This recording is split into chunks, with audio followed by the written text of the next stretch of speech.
ಸತ್ಯ ಸ್ಪರ್ಶ ಕನ್ನಡ ಟಿವಿ ವೀಕ್ಷಕರಿಗೆ ಸ್ವಾಗತ ಸುಸ್ವಾಗತ. ಬಸವಣ್ಣನವರ ಅನುಭವ ಮಂಟಪದಲ್ಲಿ ಹೊರಹೊಮ್ಮುತ್ತಿದ್ದ ಅಭಿಪ್ರಾಯಗಳು ಸಂವಿಧಾನದ ರೀತಿಯಲ್ಲಿ ಇರುತ್ತಿದ್ದವು. ಹೀಗಾಗಿ ವಚನ ಚಳವಳಿ ಮತ್ತು ಅನುಭವ ಮಂಟಪ ಪ್ರಜಾಪ್ರಭುತ್ವಕ್ಕೆ ಹಿಡಿದ ಕೈಗನ್ನಡಿ ಎಂತಿದ್ದವು ಎಂದು ಜೆಎಂಎಫ್ಸಿ ನ್ಯಾಯಾಲಯದ ಪ್ರಧಾನ ಹಿರಿಯ ಸಿವಿಲ್ ನ್ಯಾಯಾಧೀಶರಾದ ಆರ್ ಮಹೇಶ್ ತಿಳಿಸಿದರು. ಪಾಣುಪುರ ಪಟ್ಟಣದ ಜೆಎಂಎಫ್ಸಿ ನ್ಯಾಯಾಲಯದ ಆವರಣದಲ್ಲಿ ವಕೀಲರ ಸಂಘದ ವತಿಯಿಂದ ಆಯೋಜಿಸಿದ್ದ ಬಸವ ಜಯಂತಿ ಕಾರ್ಯಕ್ರಮದಲ್ಲಿ ಅವರು ಪಾಲ್ಗೊಂಡು ಮಾತನಾಡಿದರು. ಬಸವಣ್ಣನವರ ಅನುಭವ ಮಂಟಪದಲ್ಲಿ ವಿಷಯಾಧಾರಿತವಾದ ಚರ್ಚೆ ಸಂವಾದ ನಡೆಯುತ್ತಿತ್ತು. ಮಂಟಪದಲ್ಲಿ ಎಲ್ಲರ ಅಭಿಪ್ರಾಯ ಅನುಭವದ ಮಾತುಗಳನ್ನು ಗೌರವಿಸುತ್ತಿದ್ದರು ಎಂದರು. 12ನೇ ಶತಮಾನದಲ್ಲಿ ಬಸವಣ್ಣನವರು ಸ್ಥಾಪಿಸಿದ ಅನುಭವ ಮಂಟಪವು ಇಡೀ ಜಗತ್ತಿಗೆ ಒಂದು ಒಳ್ಳೆಯ ಸಂದೇಶ ನೀಡಿದೆ. ಆ ಮೂಲಕ ಸಮಾಜದಲ್ಲಿ ಸಮಾನತೆ ಸಾಧಿಸಲು ಬಸವಣ್ಣ ಅವರು ಪ್ರಯತ್ನಿಸಿದರು ಎಂದು ತಿಳಿಸಿದರು. ಅಭಿನಂದನೆ ಸ್ವೀಕರಿಸಿದ ಬೇಬಿ ಬೆಟ್ಟದ ಶ್ರೀ ರಾಮಯೋಗೇಶ್ವರ ಮಠದ ಪೀಠಾಧ್ಯಕ್ಷ ಶ್ರೀ ಶಿವಬಸವ ಸ್ವಾಮೀಜಿ ಮಾತನಾಡಿ, ಸಮಾನತೆಯ ಸಮಾಜದ ನಿರ್ಮಾಣಕ್ಕಾಗಿ ಶ್ರಮಿಸಿದ ಬಸವಣ್ಣನಂತಹ ಮಹಾನ್ ನಾಯಕರನ್ನು ಇಂದಿನ ರಾಜಕೀಯ ನಾಯಕರು ಒಂದು ಜಾತಿಗೆ ಸೀಮಿತಗೊಳಿಸಿದ್ದಾರೆ. ಬಸವಣ್ಣನವರು ಜಾತಿ ನಿರ್ಮೂಲನೆಗೆ ಸಾಕಷ್ಟು ಶ್ರಮಿಸಿದ್ದರು. 800 ವರ್ಷಗಳ ಹಿಂದೆಯೇ ಅಂತರ್ಜಾತಿ ವಿವಾಹಗಳನ್ನು ಮಾಡಿಸಿ ಜಾತಿ ಪದ್ಧತಿಯ ವಿರುದ್ಧ ಧ್ವನಿ ಎತ್ತಿದವರು ಅವರು ಎಂದರು. ಬಸವಣ್ಣನವರು ತಮ್ಮ ಅನುಭವ ಮಂಟಪದಲ್ಲಿ ಮಹಿಳೆಯರಿಗೆ ವೇದಿಕೆ ಕಲ್ಪಿಸಿಕೊಟ್ಟು ಮಹಿಳೆಯರು ತಮ್ಮ ಅನುಭವ ಅಭಿಪ್ರಾಯಗಳನ್ನು ಹೇಳಿಕೊಳ್ಳಲು ಅವಕಾಶ ನೀಡಿದರು. ಆ ಮೂಲಕ ಮಹಿಳೆಯರಿಗೂ ಸಮಾನತೆ ಕಲ್ಪಿಸಿಕೊಟ್ಟರು. ಕಾಯಕವೇ ಕೈಲಾಸ ಎಂದು ಹೇಳಿದ ಬಸವಣ್ಣನವರು ದುಡಿಮೆ ದೇವರೆಂದು ತಿಳಿಸಿಕೊಟ್ಟರು. ಕಾಯಕದ ಮೂಲಕ ದೇವರನ್ನು ಕಾಣಬೇಕೆಂದು ಸಂದೇಶ ಕೂಡ ಸಾರಿದರು ಎಂದು ತಿಳಿಸಿದರು. ಪ್ರಧಾನ ಸಿವಿಲ್ ನ್ಯಾಯಾಧೀಶ ಎಚ್.ಎಸ್. ಪೂಜಾಶ್ರೀ ಮಾತನಾಡಿದರು. ಹೆಚ್ಚುವರಿ ಹಿರಿಯ ಸಿವಿಲ್ ನ್ಯಾಯಾಧೀಶ ಎನ್. ಬಾಬು, ವಕೀಲ ಸಂಘದ ಅಧ್ಯಕ್ಷ ಗಂಗರಾಜು, ಕಾರ್ಯದರ್ಶಿ ಕೆ.ಆರ್. ಮೋಹನ್ ಕುಮಾರ್, ಉಪಾಧ್ಯಕ್ಷ ಜಯರಾಮ್ ಸೇರಿದಂತೆ ಇತರರು ಇದ್ದರು. ಅವರ ತಂದೆ ಮದರಸ ಮತ್ತು ತಾಯಿ ಮೊದಲಾಂಬಿಕೆ ಅವರ ಪುತ್ರನಾಗಿ ಜನಿಸಿದರು. ಅವರಿಗೆ ಒಬ್ಬರು ಅಕ್ಕ ನಾಗಮ್ಮ ಅಂತ ಹೇಳಿದ್ದಾರೆ. ಅವರ ತಂದೆ ತಾಯಿಗೆ ಇವರು ಎರಡನೇ ಮಗು ಹುಟ್ಟಿದಾಗ ಸ್ವಲ್ಪ ಹೊತ್ತು ಆಡೋದಾಗಲಿ ಕಂಡುಬಿಡೋದಾಗಲಿ ಮಾಡ್ತಾ ಇರಲ್ಲ. ಆಗ ಅವರ ತಂದೆ ಅವರ ಒಬ್ಬ ಜಾತ ವೈದ್ಯ ವೇದ ಋಷಿಗಳನ್ನು ಕರೆಸಿ ಪರೀಕ್ಷೆ ಮಾಡಿಸ್ತಾ ಇದ್ದರು. ಆ ಪರೀಕ್ಷೆ ಮಾಡಿದಾಗ ಅವರು ಒಂದು ಭಸ್ಮವನ್ನು ಇಟ್ಟು ಅವರು ಒಂದು ಮಂತ್ರವನ್ನು ಅವರಿಗೆ ಪಠಿಸ್ತಾರೆ.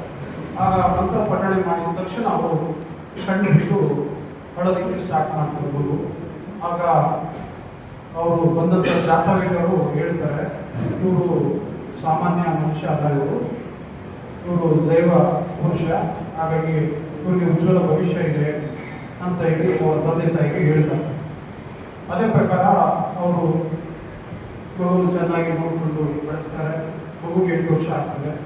ಮಗುಗೆ 8 ವರ್ಷ ಆದ ನಂತರ ಅವರ ಒಂದು ಬ್ರಾಹ್ಮಣ ಸಂಪ್ರದಾಯದ ಪ್ರಕಾರ ಅವ್ರಿಗೆ ಒಂದು ಉಪನಯನ ಕಾರ್ಯಕ್ರಮವನ್ನು ಮಾಡಬೇಕು ಅಂತೇಳಿ ತಂದೆ ತಾಯಿ ಆಸೆ ವ್ಯಕ್ತಪಡಿಸಿ ಉಪನಯನ ಕಾರ್ಯಕ್ರಮಕ್ಕೆ ಆಯೋಜನೆ ಮಾಡ್ತಾರೆ.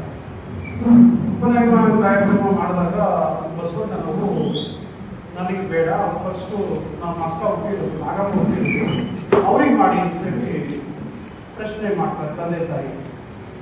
ಅವರು ಇಲ್ಲ, ನಮ್ಮ ಬ್ರಾಹ್ಮಣ ಸಂಪ್ರದಾಯ ಪ್ರಕಾರ ಹೆಣ್ಮಕ್ಳಿಗೆ ಯಾವುದೇ ಒಂದು ದೈವಿಕ ಸಂಸ್ಕಾರಗಳನ್ನ ಮಾಡೋದಿಲ್ಲ, ಹಾಗಾಗಿ ಅವ್ರಿಗೆ ಮಾಡೋದಿಲ್ಲ, ನೀನು ಮಾಡುವಂತೆ ಕೇಳ್ತಾರೆ. ಆದರೆ ಅದಕ್ಕೆ ಅವರು ಮುಂದೆ ತಂದೆ ತಾಯಿ ಜೊತೆ ಪ್ರಶ್ನೆ ಮಾಡಿ ಅವ್ರ ಜೊತೆ ಜಗಳ ಮಾಡಿಕೊಂಡು ಮನೆ ಬಿಟ್ಟು ಹೊರಟೋಗ್ಬಿಡ್ತಾರೆ. ಅವರು ಬಸವ ಭಾಗ್ಯವಾಡಿ ಬಿಟ್ಟು ಕೂಡಲ ಸಂಘಕ್ಕೆ ಬಂದು ಅಲ್ಲಿ ಒಂದು ಮಠದಲ್ಲಿ ಸೇರಿಕೊಂಡು ಅವರು ಪೂಜೆ ಪುನಸ್ಕಾರ ಮಾಡಿಕೊಂಡು ಮಠದಲ್ಲೇ ಬೆಳೀತಾರೆ. ಆನಂತರ ಅವರು ಏನು ಇಲ್ಲಿವರೆಗೂ ಒಂದು ಆಕಾರವುಳ್ಳ ಶಿವನಿಗೆ ಪೂಜೆ ಮಾಡ್ತಾ ಇದ್ರು. ಅವರಿಗೆ ಎಲ್ಲ ಕಡೆ ಇದ್ದಾನೆ ದೇವರು, ಯಾವುದೇ ಒಂದು ಆಕಾರ ಇಲ್ಲ, ನಿರ್ವಿಕಾರ ಸರ್ವೋತ್ತರಾಣಿ ಅಂತ ಎಲ್ಲ ಜ್ಞಾನೋದಯ ಆಗಿ ಅವರಿಗೆ ಒಂದು ಲಿಂಗವನ್ನು ಪೂಜೆ ಮಾಡೋದು ಬಿಟ್ಬಿಟ್ಟು ಎಲ್ಲ ಕಡೆ ಅವರು ದೇವರಿದ್ದಾರೆ ಎನ್ನುವುದು ತೀರ್ಮಾನಕ್ಕೆ ಬರ್ತಾರೆ. ಆನಂತರ ಅವರು ಉಡಲ ಸಂಗಮವನ್ನು ಬಿಟ್ಟು ನೆಕ್ಸ್ಟು ಎಲ್ಲ ದೇಶದ ಕಡೆ ಅವರು ಒಂದು ಪ್ರಯಾಣ ಮಾಡೋದಕ್ಕೆ ಸ್ಟಾರ್ಟ್ ಆಗ್ತಾರೆ. ನಂತರ ಅವರ ತಂದೆ ತಾಯಿ ಹುಟ್ಟಿ ಮೇಲೆ ಮದುವೆ ಆಗ್ತಾರೆ. ಅವರ ಸೋದರ ಮಾವನ ಮಗಳು ನೀಲಾಂಬಿಕೆಯನ್ನ ಮದುವೆ ಆಗ್ತಾರೆ. ಆಮೇಲೆ ಬಿಜ್ಜಳನ ಆಸ್ಥಾನದಲ್ಲಿ ಅವರು ಕರಡೀಕನಾಗಿ ಸೇರಿಕೊಂಡು ನಂತರ ಕೋಶಾಧಿಕಾರಿವರೆಗೂ ಅವರು ಕರ್ತವ್ಯ ನಿರ್ವಹಿಸ್ತಾರೆ.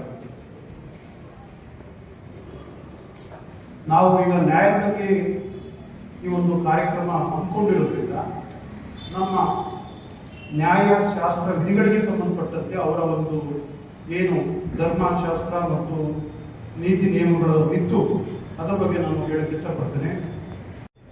ಹಿಂದೆ ಏನು ಅನುಭವ ಮಂಟಪ ಅಂತೇಳಿ ಪ್ರಾರಂಭ ಮಾಡೋದು, ಆ ಅನುಭವ ಮಂಟಪ 11ನೇ ಶತಮಾನದಲ್ಲಿ ಮಾಡಿದಂಥದ್ದು. ಈಗ ಅದು ನಮ್ಮ ಏನು ಸಂಸತ್ತಿದೆ ಅಥವಾ ಏನು ನಮ್ಮ ವಿಧಾನ ಪರಿಷತ್ತಿದೆ ಅದಕ್ಕೆ ಸಮಾನ. ಅವತ್ತು ಎಲ್ಲರಿಗೂ ಕೂಡ ಎಲ್ಲ ನಾಗರಿಕರು ಒಂದೇ, ಎಲ್ಲರಿಗೂ ಸಮಾನ ದೃಷ್ಟಿಯಿಂದ ನೋಡಬೇಕು ಅನ್ನೋದು ಪ್ರಜಾಪ್ರಭುತ್ವ ಅನ್ನೋ ವ್ಯವಸ್ಥೆನ ಅವರು 800 ವರ್ಷಗಳ ಹಿಂದೆಯೇ ಆ ಒಂದು ಅನುಭವ ಮಂಟಪ ಸ್ಥಾಪನೆ ಮಾಡೋದ್ರ ಮುಖಾಂತರ ಅವರು ಒಂದು ನಾಂದಿ ಆಗಿದೆ. ಅವರು ವಚನಗಳಲ್ಲಿ ಹೇಳ್ತಾರೆ, ಅವರು ಕಳಬೇಡ, ಕೊಲಬೇಡ, ಹುಸಿಯ ನುಡಿಬೇಡ, ಅನ್ಯರನ್ನು ಖಂಡಿಸಬೇಡ, ಅಸಹ್ಯ ಪಡಬೇಡ, ಇದೇ ಅಂತರದ ಶುದ್ಧಿ, ಇದೇ ಬೈರದ ಶುದ್ಧಿ. ಅವರ ಒಂದು ವಚನದಲ್ಲೇ ಇದೆ. ಯಾರದು ಆಸ್ತಿ ಹೊಡಿಬೇಡ, ಯಾರನ್ನು ಅವಾಚ್ಯ ಶಬ್ದಗಳಿಂದ ಬೈಬೇಡ. ಇದು ನಮ್ಮ ಒಂದು ಇವತ್ತಿನ ಕಾನೂನಲ್ಲೂ ಕೂಡ ಇದೆ. ಯಾವುದೇ ಒಬ್ಬರು ಆಸ್ತಿಗಳನ್ನ ಒಡೆದುಕೊಂಡು ನಾವು ದಾವೆಗಳನ್ನ ಹಾಕಬೇಕು ಅಥವಾ ಅವ್ರಿಗೆ ತೊಂದರೆ ಕೊಡೋದು ಇಂಥದ್ದೆಲ್ಲ ಅವ್ರು ಅವಾಗಲೇ ಹೇಳಿದ್ದಾರೆ. ಈಗ ಅವಾಚ್ಯ ಶಬ್ದಗಳಿಂದ ಬೈದರು, ಹೊಡೆದ್ರು ಅಂತೆಲ್ಲ ನಮ್ಮ ಕೋರ್ಟ್ಗಳಲ್ಲಿ ಕೇಸ್ಗಳು ಹಾಕೊಂಡು ಬರ್ತಾ ಇದ್ದಾರೆ. ಅದಕ್ಕೂ ಕೂಡ ಅವ್ರು ಆಗಲೇ ಹೇಳಿದ್ದಾರೆ, ಅಂಥದ್ದೆಲ್ಲ ಏನು ಮಾಡಬೇಡ, ಅದೇ ನಿಮಗೆ ಒಳ್ಳೆಯದಾಗೋದು ಅಂತೆಲ್ಲ ಹೇಳಿದ್ದಾರೆ. ಮತ್ತೆ ಅವರು ಕಾಯಕದಲ್ಲಿ ಬಹಳ ಒಂದು ಕಾಯಕವೇ ಕೈಲಾಸ ಅಂತೇಳಿ ನಂಬಿಕೆ ಇಟ್ಟು ಕೆಲಸ ಮಾಡ್ಬೋದು. ನಾವು ಕೂಡ ನ್ಯಾಯಾಂಗದಲ್ಲಿ ಕೆಲಸ ಮಾಡೋದ್ರಿಂದ, ನೀವು ಕೂಡ ನ್ಯಾಯಾಂಗ ಅಧಿಕಾರಿಗಳಾಗಿರೋದ್ರಿಂದ ನಾವು ನಿರ್ದಿಷ್ಟ ಸಮಯದಲ್ಲಿ ಏನಾದರೂ ಒಂದು ಕರ್ತವ್ಯವನ್ನು ಅಥವಾ ಒಂದು ಕಾರ್ಯವನ್ನು ಮಾಡ್ತೀವಿ ಅಂತ ಹೇಳಿದಾಗ ಆ ಕರ್ತವ್ಯನ ಆ ನಿರ್ದಿಷ್ಟ ಸಮಯದಲ್ಲಿ ಮಾಡುವಂಥ ರೂಢಿ ಇಟ್ಕೊಂಡಿರೋದು. ಅದೇ ನಮಗೆ ಕೈಲಾಸ. ಬೇರೆ ಎಲ್ಲೂ ಹೋಗಿ ನಾವು ಕೈಲಾಸ ಕಾಣಬೇಕಾಗಿಲ್ಲ. ನಾವು ಮಾಡುವಂಥ ಕರ್ತವ್ಯದಲ್ಲೇ ಕೈಲಾಸವನ್ನು ಕಾಣಬೇಕು ಅಂದರೆ ನಾವು ವಾಗ್ದಾನ ಕೊಟ್ಟ ರೀತಿ ನಡೆದೋಗ್ಬೇಕು. ಅದೇ ಕಾಯಕ ಕೈಲಾಸ ಅಂತೇಳಿ ಬಸವಣ್ಣ ಹೇಳಿದರು. ಹಾಗೂ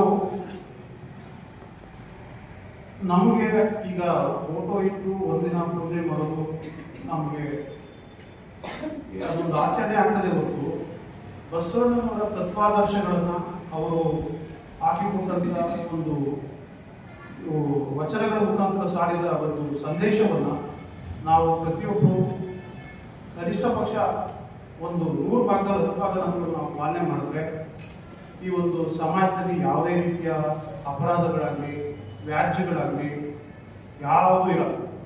ಎಲ್ಲರೂ ಸಮಾನರು, ಯಾವುದೇ ಜಾತಿ ಧರ್ಮ ಭೇದ ಯಾವುದೂ ಇಲ್ಲ. ಮಹಾತ್ಮ ಗಾಂಧೀಜಿ ಇರ್ಬೋದು, ಅಂಬೇಡ್ಕರ್ ಇರ್ಬೋದು, ಬಸವಣ್ಣ ಇರ್ಬೋದು, ಇವರೆಲ್ಲ ವಿಶ್ವ ಮಾನವರು. ಇವರು ಯಾವುದೇ ಒಂದು ಜಾತಿ ಧರ್ಮ ಮತಕ್ಕೆ ಸೀಮಿತರಲ್ಲ. ಇವರು ಎಲ್ಲರಿಗೂ ಕೂಡ ಏನು ವಿಶ್ವ ಮಾನವರಾಗಿ ಪ್ರಖ್ಯಾತಿ ಗಳಿಸೋಕ್ಕೆ ಕಾರಣ ಆಗಿದ್ದು ಅಂದರೆ ಅವರಲ್ಲಿ ಅವರು ನಂಬಿದ್ದಂತಹ ಈ ಒಂದು ಪ್ರಜಾಪ್ರಭುತ್ವ ವ್ಯವಸ್ಥೆ ಹಾಗೂ ಜಾತಿ ನಿರ್ಮೂಲನೆ ಮಾಡಬೇಕು ಅನ್ನೋ ಒಂದು ತುಡಿತ ಮತ್ತು ಎಲ್ಲರಲ್ಲೂ ಸಮಾನತೆ, ಈ ಒಂದು ತತ್ವಗಳನ್ನು ಅವರು ಇಟ್ಟುಕೊಂಡು ಜೀವನ ಮಾಡ್ಕೊಂಡು ಬಂದಂಥವ್ರು.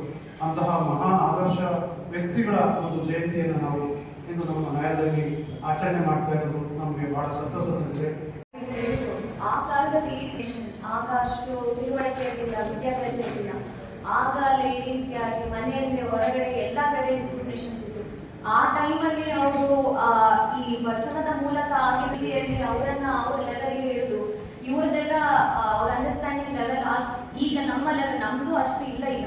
ಯಾಕೆಂತಂದ್ರೆ ನಾವು ಈ ಜನರೇಷನ್ ಅಲ್ಲಿ ಹುಟ್ಟಿದ್ರು ನಮ್ಮಲ್ಲಿ ಇನ್ನೂ ಕೊಡುಗುಗಳಿದೆ. ಅಂದ್ರೆ ಇವ್ರು ಹೇಳೋ ರೀತಿ ನಾವು ಕಂಪ್ಲೀಟ್ ಆಗಿ ಎಲ್ಲರೂ ಅದೇ ರೀತಿ ಇದ್ರೆ, ಅದೇ ವಚನಗಳಲ್ಲಿ ಅವ್ರು ಏನು ಹೇಳಿದ್ದಾರೆ ಅದನ್ನೇ ನಾವು ಫಾಲೋ ಮಾಡ್ತಿದ್ರೆ ಈ ರೀತಿಯಲ್ಲಿ ನಮ್ಗೆ ಇಷ್ಟು ಕೇಸಸ್ ಇರ್ತಿರ್ಲಿಲ್ಲ, ನಮ್ಗೆ ಇಷ್ಟು ಕೆಲಸ ಇರ್ತಾ ಇರಲಿಲ್ಲ.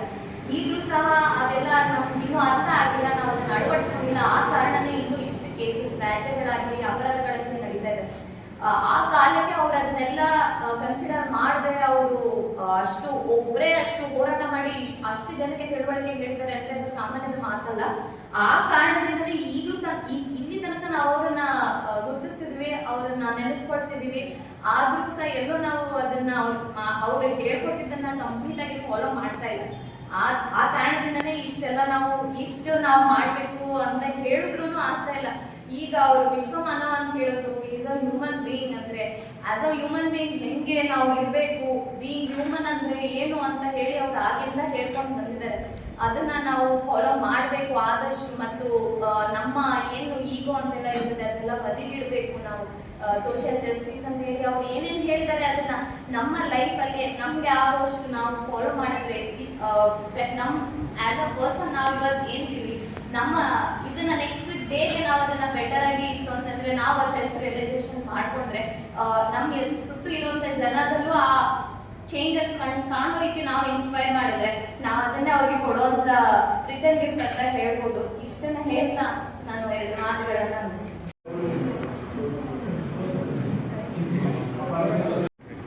ಈ ಒಂದು ನಮ್ಮ ನ್ಯಾಯದ ಒಂದು ವಕೀಲರ ಸಂಘ ವತಿಯಿಂದ ಕೆಲವು ಬಸವ ತತ್ವಗಳನ್ನು ಈ ಒಂದು ಸ್ವಾಮೀಜಿಯವರ ಒಂದು ದಿವ್ಯ ಸಾನ್ನಿಧ್ಯದಲ್ಲಿ ನಡೆಸಬೇಕು ಅಂತ ಎಲ್ಲ ತೀರ್ಮಾನ ಮಾಡಿ ಒಂದು ಕಾರ್ಯಕ್ರಮವನ್ನು ಆಯೋಜನೆ ಮಾಡಿದ್ವಿ. ನಾವೊಂದು ನಮ್ಮ ವಕೀಲರ ಸಂಘದಲ್ಲಿ ಕೆಲವೊಂದು ವಿಶ್ವಗಳ ಒಂದು ಕಾರ್ಯಕ್ರಮವನ್ನು ವರ್ಷದಿಂದ ನಾವು ಆಚರಣೆ ಮಾಡ್ಕೊಂಡು ಹೋಗ್ತಾ ಇದ್ದೀವಿ. ಹಾಗೆ ಕೆಂಪೇಗೌಡ ಜಯಂತಿ ಇರ್ಬೋದು, ಮತ್ತು ಈ ಒಂದು ಬಸವಣ್ಣ ಜಯಂತಿ ಇರ್ಬೋದು, ಅಂಬೇಡ್ಕರ್ ಜಯಂತಿ, ಒಂದು ಮಹಾನ್ ವ್ಯಕ್ತಿಗಳ ಒಂದು ಕಾರ್ಯಕ್ರಮವನ್ನು ಆಚರಣೆ ಮಾಡಿ ಅವರ ಒಂದು ಆದರ್ಶಗಳನ್ನ ಕೆಲವೊಂದು ಮೇಡಮ್ ಹೇಳಿದಂಗೆ ಕೆಲವೊಂದು ಆದರ್ಶಗಳನ್ನ ಕೆಲವೊಂದು ಒಂದು 5 ಭಾಗದಲ್ಲೂ ನಾವು ಆಚರಣೆ ಮಾಡ್ಕೊಂಡು ಹೋದಂಥ ಸಂದರ್ಭದಲ್ಲಿ ನಮ್ಮ ಮುಂದಿನ ಯುವ ಪೀಳಿಗೆಗೆ ಅದು ಒಂದು ಆದರ್ಶವಾಗಿರುವಂಥ ಒಂದು ಮನೋಭಾವವಾಗಿರುವಂಥ ಒಂದು ಕಾರ್ಯಕ್ರಮವನ್ನು ಆಚರಣೆ ಮಾಡ್ತಾ ಇದ್ವಿ. ಹಾಗಾಗಿ ಇಷ್ಟು ಮಾತನಾಡಲಿಕ್ಕೆ ಅವಕಾಶ ಕೊಟ್ಟಂತ ಬಹಳ ಅರ್ಥಪೂರ್ಣ ಕಾರ್ಯಕ್ರಮ ಅಂತ ನಾನಾದರೂ ಭಾವಿಸಿದ್ದೇನೆ.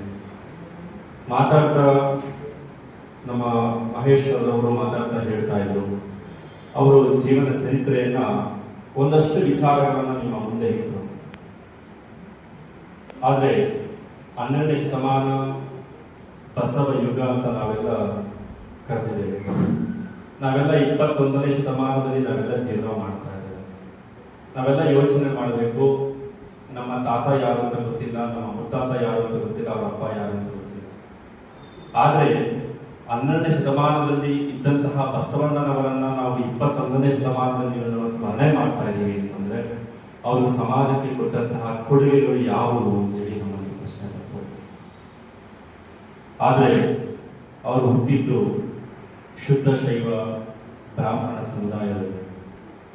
ಅವರ ತಂದೆ ಮಾದ್ರಸ, ತಾಯಿ ಮಾದರಾಂಬಿಕೆ. ಅವರು ಬೆಳೆಯುತ್ತಾ ಅನೇಕ ಸಮಾಜದ ಸುಧಾರಣೆಗಳನ್ನು ನಾವು ಹೋಗಲಾಡಿಸಬೇಕು, ಈ ಸಮಾಜಕ್ಕೆ ಏನಾದರೂ ಒಂದು ದೊಡ್ಡ ಕೊಡುಗೆಯನ್ನು ನಾವು ಕೊಡಬೇಕು ಅಂತ ಹೇಳಿ ಚಿಕ್ಕ ವಯಸ್ಸಿನ 8 ವರ್ಷಕ್ಕೆ ಬ್ರಾಹ್ಮಣ ಸಮುದಾಯದಲ್ಲಿ ಉಪನಯನ ಕಾರ್ಯಕ್ರಮವನ್ನು ಮಾಡುವುದು ಸಂಪ್ರದಾಯ. ಆ ಕಾರ್ಯಕ್ರಮದಲ್ಲಿ ನನ್ನ ಅಕ್ಕನಿಗೆ ಮೊದಲು ಮಹಿಳೆಯರಿಗೆ ಸ್ಥಾನಮಾನವನ್ನ ಕಲ್ಪಿಸಿಕೊಟ್ಟಂತಹ ಈ ಜಗತ್ತಿನ ಏಕೈಕ ವ್ಯಕ್ತಿ ಯಾರಾಗಿದ್ರೆ ಅದು ಜಗಜ್ಯೋತಿ ಬಸವೇಶ್ವರರು. 8ನೇ ವಯಸ್ಸಿಗೆ ಪ್ರತಿ ಹೆಣ್ಣು ಮಗುವಿಗೂ ಸಮಾನ ಸ್ಥಾನಮಾನ. ಈ ಸಮಾಜದಲ್ಲಿ ಯಾರು ಮೇಲೂ ಅಲ್ಲ, ಯಾರು ಕೀಳು ಅಲ್ಲ, ಪುರುಷರಷ್ಟೇ ಹೆಣ್ಣು ಸಹ ಸಮಾನ. ನನ್ನ ಅಕ್ಕನ ಆಗಮನದಲ್ಲೂ ಸಹ ಉಪನಯನ ಆಗಬೇಕು ಅಂತ ಕೇಳ್ಕೊಂಡಾಗ ಬ್ರಾಹ್ಮಣ ಸಮುದಾಯದಿಂದ ಅವರನ್ನು ಹೊರಗಡೆ ಆಗ್ತಾರೆ. ಆಗ ತನ್ನದೇ ಸಮುದಾಯವನ್ನು ನಾನು ಕಲ್ಪಿಸಿಕೊಡ್ಬೇಕು ಅಂತ ಹೇಳಿ ಅವರು ಮೊದಲು ನಾಥ ಪಂಥಕ್ಕೆ ಹೋಗ್ತಾರೆ. ಆ ನಾಥ ಪಂಥದ ಕೇಂದ್ರ ಬಿಂದು ಕೂಡಲ ಸಂಗಮನಾಥ. ಆ ಸಂಗಮನಾಥನಿಗೆ ಹೋಗಿ ಅಲ್ಲೂ ಸಹ ಅನೇಕ ವಿಚಾರಗಳನ್ನ, ಏಕೆಂತಂದ್ರೆ ನಾಥ ಪಂಥದಲ್ಲಿ ಬೇರೆ ವರ್ಗದವರಲ್ಲಿ ಎಲ್ಲರೂ ಸಹ ಗಂಡು ಬೇರೆ ಹೆಣ್ಣು ಬೇರೆ ಅನ್ನುವಂತಹ ಒಂದು ತತ್ವಗಳಿವೆ. ಆದರೆ ಅವತ್ತಿನ 12ನೇ ಶತಮಾನದಲ್ಲಿ ನಾಥ ಪಂಥದಲ್ಲಿ ಹೆಣ್ಣು ಒಂದೇ ಗಂಡು ಒಂದೇ ಅನ್ನುವಂತಹ ಒಂದು ತೀರ್ಮಾನ ಇತ್ತು. ಆ ನಾಥ ಪಂಥಕ್ಕೆ ಹೋಗುವಂಥ ಸಂದರ್ಭದಲ್ಲಿ ಕೆಲವು ವರ್ಷಗಳ ಕಾಲ ಅಲ್ಲೂ ಸಹ ಅವರು ತನ್ನ ಸೇವೆಯನ್ನ ಮತ್ತೆ ವಿಚಾರಗಳನ್ನ ತಿಳ್ಕೊಂಡು ಆ ನಂತರ ಈಶಾನ್ಯ ಗುರುಗಳಿಂದ ಮುಖಾಂತರ ಅವರಿಗೆ ಒಂದು ದೀಕ್ಷಾ ಸಂಸ್ಕಾರವನ್ನ ಪಡೆದುಕೊಂಡು ಆ ನಂತರ ಅವರು ಆ ಸಮುದಾಯದಿಂದ ಅವರು ಹೊರಗಡೆ ಬರ್ತಾರೆ. ತನ್ನದೇ ಆದಂತಹ ಒಂದು ಸಮುದಾಯವನ್ನು, ನಾನು ಬಲಿಷ್ಠ ಸಮುದಾಯವನ್ನು ಕಟ್ಟಬೇಕು ಅಂತ ಹೇಳಿ ಆ ನಾಗಮ್ಮನ ಆಶ್ರಯದಲ್ಲಿ ಅವರು ಬೆಳೆದು ನಂತರ ತನ್ನ ಮಾವನ ಮನೆಗೆ ಹೋಗ್ತಾರೆ. ಬರದೇವರ ಬರಸು ಅಂತ ಹೇಳ್ಬಿಟ್ಟು ಆ ಬಿಜ್ಜಳನ ಆಸ್ಥಾನದಲ್ಲಿ ಅವರು ಕಾರಣಿಕನಾಗಿ ಕೆಲಸ ಮಾಡ್ತಾ ಇರ್ತಾರೆ. ಆ ನಂತರ ಆ ಬಿಜ್ಜಳ ಆಸ್ಥಾನದಲ್ಲಿ ಅವರು ಸಹ ಒಂದು ಮಂತ್ರಿ ಪದವಿಯನ್ನು ಪಡೆದುಕೊಂಡು ಅನೇಕ ಸಮಾಜ ಸುಧಾರಣೆಗಳನ್ನ ಅವರು ಮಾಡ್ಕೊಂಡು ಹೋಗ್ತಾರೆ. ಅನೇಕ ಅವರು ಸುಮಾರು 2000ಕ್ಕೂ ಹೆಚ್ಚು ವಚನಗಳನ್ನ ಅವರು ಈ ಸಮಾಜಕ್ಕೆ ಕೊಟ್ಟು ಹೋಗಿದ್ದಾರೆ. ಅವರೆಲ್ಲ ಪ್ರತಿಯೊಂದು ಹಂತದಲ್ಲೂ ಸಹ ಮಾತಾಡ್ತಾ ಹೇಳ್ತಾ ಇದ್ರು, ಸಪ್ತ ಸೂತ್ರಗಳು ಮನುಷ್ಯನಿಗೆ ಕೊಟ್ಟಂತಹ ಇಡೀ 2000 ವಚನಗಳಲ್ಲೂ ಮೇರು ಪರ್ವತಕ್ಕೆ ಒಂದು ವಚನ ನಾವೇನಾದರೂ ಆರಿಸ್ಕೊಂತೀವಿ ಅಂತಂದ್ರೆ ಒಂದು ವಚನ ಅದು ಕಳಬೇಡ, ಕೊಲಬೇಡ, ಹುಸಿಯ ನುಡಿಯಲು ಬೇಡ, ಮುನಿಯಬೇಡ, ಅನ್ಯರಿಗೆ ಅಸಹ್ಯ ಪಡಬೇಡ, ತನ್ನ ಬಣ್ಣಿಸಬೇಡ, ಇದರ ಅಳಿಯಲು ಬೇಡ. ಇದೇ ಅಂತರಂಗ ಶಕ್ತಿ, ಇದೇ ಬಹಿರಂಗ ಶಕ್ತಿ, ಇದೇ ನಮ್ಮ ಕೂಡಲ ಸಂಗಮ ದೇವನುಳಿಸುವ ಪರಿಯಮ. ಹಾಗೆ ಈ ಸಪ್ತ ಸೂತ್ರಗಳನ್ನ ಯಾವ ಮನುಷ್ಯ ತನ್ನ ಜೀವನದಲ್ಲಿ ಅಳವಡಿಸಿಕೊಂಡಾನೆ ಆ ವ್ಯಕ್ತಿ ಈ ಸಮಾಜದ ಒಂದು ಉತ್ತಮ ವ್ಯಕ್ತಿ ಆಗಕ್ಕೆ ಸಾಧ್ಯ ಆಗ್ತದೆ ಅಂತೇಳಿ 12ನೇ ಶತಮಾನದಲ್ಲಿ ಬಸವಣ್ಣ ನಮಗೆ ಕೊಟ್ಟಂತಹ ಸಂದೇಶ.